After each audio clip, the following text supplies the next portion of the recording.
Hello friends, welcome to Rathi's kitchen. நான் உங்கள் ஏமா பேசுகிறேன். இன்றைக்கி நம்ம சேனலில் ஃப்ரெஷ்ஷான ஸ்மூத்தி எப்படி செய்கிறது தான் பார்க்க போகிறோம். ஃப்ரெண்ட்ஸ், இந்த ஸ்மூத்தி ரொம்ப சுலபமாக செஞ்சிடலாம். 10 நிமிஷம் கூட ஆகாது. இது மார்னிங் பிரேக்ஃபாஸ்ட்டாகவும் எடுத்துக்கலாம்.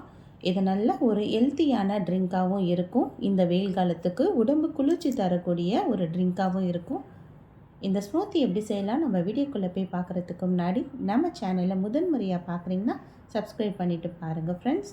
இப்போ வாங்க வீடியோக்குள்ளே போகலாம்.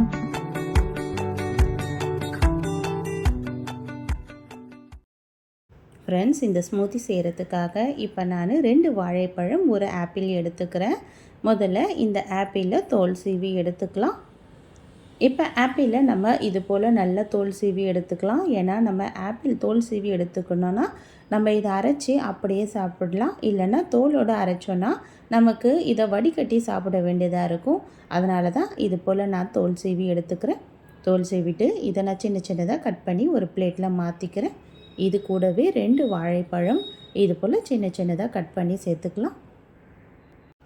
நான் இன்றைக்கி கற்பூர வாழைப்பழம் தான் சேர்த்துருக்கேன். நீங்கள் செவ்வாழை கிடச்சிதுன்னா அதை கூட சேர்த்துக்குங்க, ரொம்ப ஹெல்த்தியாக இருக்கும்.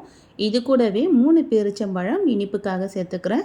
இதில் நான் சர்க்கரையில் எதுவும் சேர்க்க போகிறது கிடையாது. அதனால் பேரிச்சம்பழம் தான் இனிப்புக்காக சேர்த்துக்கிறேன். இப்போ நம்ம ரெடி பண்ணி வச்சுருக்க எல்லா பொருட்களையும் ஒரு மிக்ஸி ஜாரில் சேர்த்துக்கலாம். இப்போ நம்ம கட் பண்ணி வச்சுருக்க வாழைப்பழம் 2 எடுத்து இப்போ நான் மிக்ஸி ஜாரில் சேர்த்துக்கிறேன். இது கூடவே ஆப்பிளையும் சேர்த்துட்டு இது கூட 3 பேரிச்சம்பழம் இனிப்புக்காக நான் சேர்த்துருக்கேன். சர்க்கரை எதுவும் சேர்க்காததுனால இந்த இனிப்பே நமக்கு கரெக்டாக இருக்கும். இது கூட 3 முந்திரி பருப்பும் சேர்த்துக்கிறேன். உங்களுக்கு தேவைன்னா இது கூட வேறு நட்ஸ்லாம் கூட நீங்கள் சேர்த்துக்கலாம்.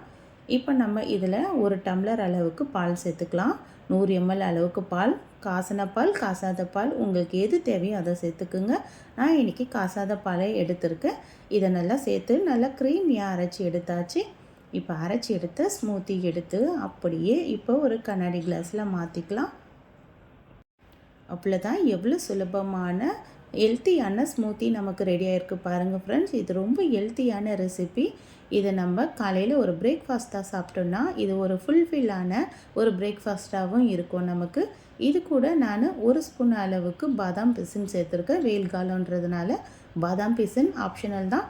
உடம்பு ஹீட் ஆகாமல் இருக்க இந்த பாதாம் பிசினும் சேர்த்து சாப்பிட்டா உடம்பு ரொம்ப ஹெல்த்தியாக இருக்கும்.